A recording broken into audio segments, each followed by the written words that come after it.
आणि ज्या लखपती दीदी योजनेचा शुभारंभ करण्यासाठी पंतप्रधान नरेंद्र मोदी आले होते, ती लखपती दीदी योजना नेमकी काय आहे आपण पाहूया ग्राफिक्सच्या माध्यमातून।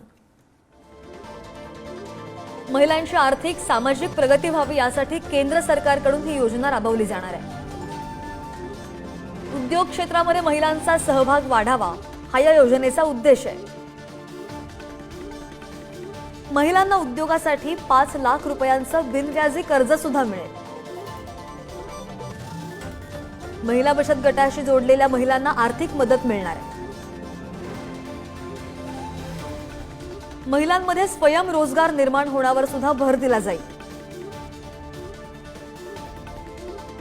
योजनेच्या माध्यमातून महिलांना कौशल्य विकासाचं प्रशिक्षण सुद्धा मिळेल। प्रशिक्षणानंतर 1 ते 5 लाखांपर्यंतचं बिनव्याजी कर्ज या महिला घेऊ शकतात।